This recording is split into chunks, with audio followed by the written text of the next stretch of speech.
Welcome back. We're here with Chris, who is a serial entrepreneur of 15 years in Toledo, Ohio. Chris, how are you doing today? Awesome. I'm grateful to meet with you Yes. and get this opportunity. Yes, it is so awesome to chat. I'm excited. We've had some really good conversations off camera, so excited to film.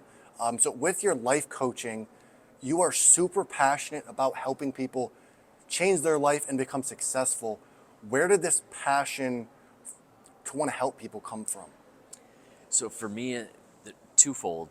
One was graduating high school, not really knowing what I wanted to do or where I wanted to go. So kind of feeling this like sense of loss. Yeah. So, you go to college and then I'm looking at my semester bill going, wow, like I don't even know if this is what I want to do. And I'm going into this much debt. Like, like this is not okay and not something I should be doing. Yeah. And so that was like the beginning of like, I want to support other people feeling that same way. It's like, how do I find my fit in the world? And a lot of my experience growing up was go get the job that pays you the most. Yeah. Find something that you can put up with long enough that pays you the highest amount, right? And as I got into the workplace, I did that. I just took jobs and worked and provided for my family. Yeah. And did the thing that I thought I was supposed to do. And for me, it was coming home to basically finding out that my wife's filing for divorce and going, oh my gosh, like what have I done with my life? And so saying, okay, I get to like do some introspection here and look at where I am. Yeah. Because I've created this, and choose like, what are the things that I want to be experiencing? What are the things I want to be doing with my time and with my passion and all this stuff? I loved being a father, but at the time of the divorce, I was working 80 hours a week, never seeing my kids. Yeah. And when I did see them, I was half asleep. So for me, I had gotten really off track from where I really wanted my life to go in that direction.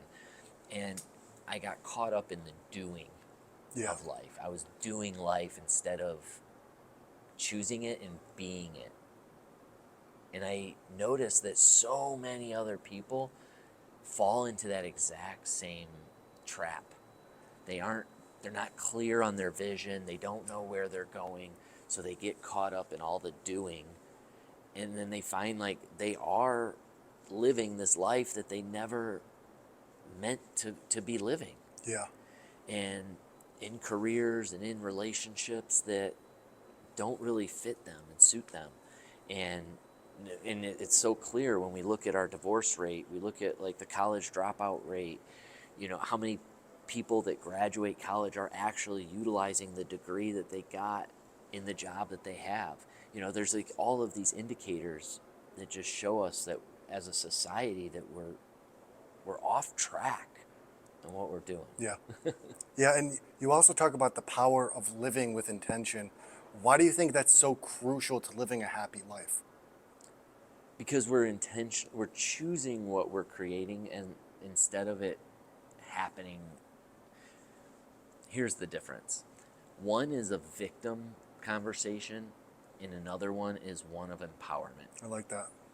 So if I'm a victim, I am a victim to the circumstances. Life is happening to me. I come out, my car tire's flat. I was late to my thing because my tire was flat, and now I lost my job, and all these circumstances like happened to me. Whereas like when I come at it life with intention and like focus, like I can come out, my tire's flat, great. That's an opportunity for me to find a new possibility of getting to where I need to be at the time that I need to be there, or I step into integrity and I renegotiate that agreement. And when we come from empowerment, we're looking for those possibilities. We're looking for the opportunities to still achieve the goal to the best of our ability. Yeah. Whereas when we're coming from this like victim standpoint of life is happening to me, and like, what was I gonna do? I come out, my tire's flat. I had no options available to me. Yeah. And it's like, well, did you think about renegotiating with the appointment or the thing that you needed to do anyway? Like, if you called work and said, hey, there's this circumstance, I'm doing XYZ to recover it, and because of that, this is going to be the result. Now you've set Yeah. like expectations, you set yourself up for success, and you're doing what it takes to get over that obstacle. So that's like the empowerment conversation versus that victim conversation. And I think that's a big piece of the intention, is that if we aren't setting intention, we fall victim to circumstance. Yeah. And I think it's super important to show people that you always have an option. Like you always have an option, even when you think you don't. And I think that's super like important for people to realize that they're never truly stuck. And you also have a main focus on overcoming struggle. Why do you think some people embrace the struggle versus others who run away from it? Yeah, I think that, again, oh, great questions. Thank you. I love it. Yeah. Again, that's that victim conversation versus the conversation of empowerment, Yeah. right? It's like, okay, I had this circumstance happen to me. Like, this person stole a bunch of money, for an example. I had somebody steal money from me. This is real. Yeah, This happened. yes. Somebody stole money. I have an option here. I can choose to be in breakdown and be like, this guy stole my money, I need to be vindicated, and spend my time and energy getting vindication, getting my money, doing whatever it takes to get my money back, doing whatever I can to make sure that he pays the price for the wrongdoing that he did. And society would look at me and say, yeah, you're Yes. justified in all of those things. And yes, you should be doing those things. But the reality is, the way that the perception that I take on this is, that guy stole money from me. What was going on with them that he felt that he needed, for one, to steal it, that he didn't feel that he could come to me and ask me. Yeah. Like, so there's something there. The other is like clearly he needed it. Like, otherwise he wouldn't have stole it, right? Like, so I want to empathize with him and Yeah. find out like where he's at, what's going on in his life that is to the point where he needed to steal that money. And then the next place that I go in my mind is like, well, what do I need to do to replace that money that was stolen? How can I generate that lost revenue? Yeah. You know, so instead of thinking about and putting my time and energy into having him pay for it, right, and like get justice, Yeah. that wasn't so much of my concern. My concern and my perspective shifted to, how can I replace it? What does it look like to do something new to invite that money to come back into my life in a new way? Yeah. As opposed to putting all of that energy into that, chasing him down and getting back what was owed to me. There's just a different way of feeling in those two perspectives, and they're both totally valid conversations. It's just a choice. I like how you come from, not only you start with empathy and then you go to, okay, what can I do to move my life forward? And I think that's really important. Instead of moving into the negative energy, you say, okay, if I move with pure intentions, I know I'm good, so let's show him empathy, and then let's direct a direction of how I can improve my life from this scenario. And if there's someone that has went through this or just struggling with life in general, what is one actionable step someone can take today to start changing their life? Be your word. That is being your word is the beginning stages of building your own personal integrity. It's like, think about how often we tell somebody, oh, I'll be there at 5 o'clock, and we show up at 5:05. Yeah. You know, it's like, what would it look like to be your word, to be on time, to follow through with the things that you tell other people that you're going to do? So often do we drop the ball on our word. Yeah. And when we start to be our word, the amount of confidence that begins to build has ripple effects in our lives. So that would be my key thing, is like, just be, work on just being your word. And the more often you can be your word, you'll start seeing that ripple in other areas. I like that, because that not only builds trust with others, but it builds trust with yourself, because then you start to keep the promises that you make to yourself. And you also have a printing business. Yeah. How did this start? So yeah, coaching. I'm a serial entrepreneur, as we talked about in the beginning, and the apparel the printing is custom apparel and tchotchke things, so mugs and all that stuff. But that all came about as I'm consulting with customers how to do their marketing, how to launch their company, how to be a better influence to their employees, how to raise that morale, within the company, all of these different elements. And apparel and things to bring pride to the company was one of those things that I continued to counsel on and consult with. Is that, one, we want to create raving fans for our brand and business. How do we do that? Well, it starts with just putting our brand and business right on our shirt every day. And those employees, when they come to work with the branding on the shirt.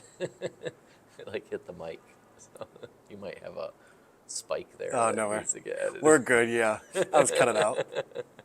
But yeah, so you've got all these different opportunities that you want to brand and promote your business. And so the apparel just started as a way, instead of having the conversation, it was like, okay, here, let's have that conversation, and here's where we can just get it done for you.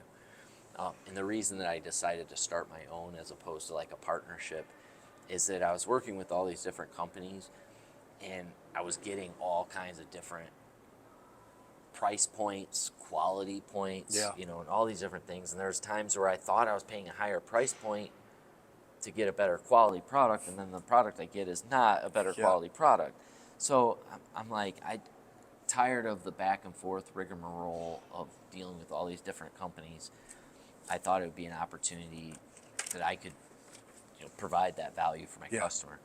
Now, in doing so, the apparel industry is very detailed. So it took me 2 years to really understand that industry, to know that I could build a company that was able to provide enough value, and that was the key. So that's awesome. And you also in the past had a podcast about being a dad. Why did you decide to create that?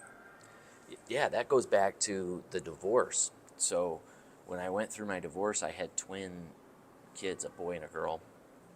They were fraternal twins, not identical, and raised them for 10 years. And I did the best job I knew how to do as a dad. I gave those kids everything that I knew how to give. Now, was I the perfect parent? Was I like flawless in everything that I did? Absolutely not. But when my wife filed for divorce, and she would use the kids as like a weapon, and really messed with my mental health, and calling me a bad dad and using the kids as like a weapon and leverage in the divorce. And I just was in this really low point in my life, and I knew that parenting was important to me, and that I loved being a dad, and that I loved how I showed up for them. And I just had her constantly in my ear telling me these other things. And so the podcast became my therapy, as this isn't the truth about me. This is the truth about me. Okay, I like that. And so the podcast, Kick-Ass Dad. I'm not this piece of shit dad, if language is okay. Yeah, oh, hell yeah. But I am a kick-ass dad.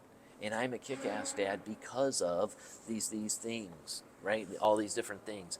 And I'm going to interview other dads that are kick-ass dads, because we aren't perfect dads, and that we ended up writing an ebook. I'm not a perfect parent.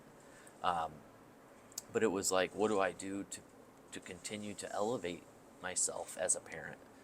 And then we came up with this concept of oxygen mask, is that I can't be the best parent that I can be until I'm taking care of me. So Same thing on the airplane. They tell you to put the oxygen mask on yourself before you help your kids, because if you pass out, what good and value are you to your children? Yeah. And the same thing is if we're going, and this goes back to the career stuff that we were talking about.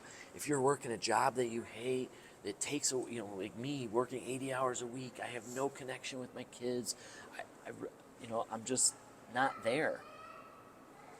That's the problem that we're running into society, is that we've gone down this path of disconnection in doing. And this is just, the podcast was just another way to say, look, parents, dads, you matter. Yeah.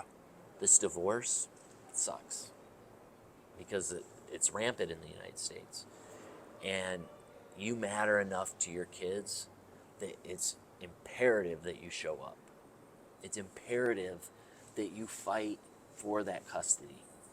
And I can't tell you, I know several, at least a dozen dads that I had one-on-one conversations with, that they had high-paying jobs, that they were at that point where they were just going to give up custody of their kids, pay that check every month, and see their kids once a month. Once a month on a weekend. Dozens of dads that were in that place listen to the podcast and go, oh, yeah, I have dad issues. That person I know has issues with their dad. Yeah. Because their dad wasn't around. They were working all the time. They were doing all these things. Oh my gosh. And then they realize they're perpetuating the same cycle. Yeah. And it's that same internal dialogue that the job is the important piece. That money is somehow only created through that position in that job that has those constraints to it. When really, when we step back and we look at the possibilities, we can find a way to live the life that we want to live and be present to our kids and. And that was the thing that when I launched Kick-Ass Dad, that fueled me in doing the show for 2 years, was the impact that it was having on these other dads. And the only reason that I stopped the podcast is because we did a podcast mastermind where we were teaching other people how to launch their podcast. Well, one of the members, Larry Hagner, was so passionate about what we were doing that he wanted to launch his own, and he was going to carry that torch, which for me was like, oh, cool. I'm kind of through this, stage in my life, Yeah. and I want to kind of explore some new things. So I was able to give that audience over to somebody that was still in that passion and still in that parenting realm. And then I got into consulting. And then that's where, I stepped out of, being a producer of the show or a personality, stepped back more into production and digital marketing in general. And you said that you started the podcast even though you knew that you weren't perfect. And I feel like a lot of people, just in content creation in general, can relate to that. A lot of people think you have to be perfect to post a video. You have to be perfect when you show up on camera. If you had someone come to you and say, I'm not ready, or I don't think I'm ready, but I really want to start posting content, what would you say to them? Start doing it. Just record. Because you're absolutely right. Consistency pays off way more than quality. Yes. All day. If you show up every day, you know this from what you've been posting. Look at how your page has grown, So it's like and here's the thing, like people give up after a month, after 2 months. Think how many, now when I started podcasting, that was 13 years ago, okay? No, not 13, it was in 2013, not 13 years ago, but Almost. 2013, yeah. It wasn't, anyway, it was a while ago. It was over 10 years ago. So I started that in a time when podcasting was small. It was very niche. So for me to be one of the top podcasts, it's like I didn't have much competition. Yeah. But for me to launch today and be in that same category would be phenomenal, And I don't really think that I would stand the chance today that I did back then. So a lot of it has to do with timing, So when we're talking about social media advertising and marketing, it's like pay attention to where people are. Gary Vaynerchuk talks about this. He's like, your attention is your revenue. Or Yeah. I forget how he says it. Do you know how he says it? I don't remember. Yeah, it's something about it. Your attention, though, the amount of attention that you gain is how you grow. Attention is currency. I think he Yeah, says that's that. what it is. Something Attention like is that. currency. Yes. Something like that. That's Yeah. awesome. And yeah, I think it's really important because, especially with me talking to people, they're afraid.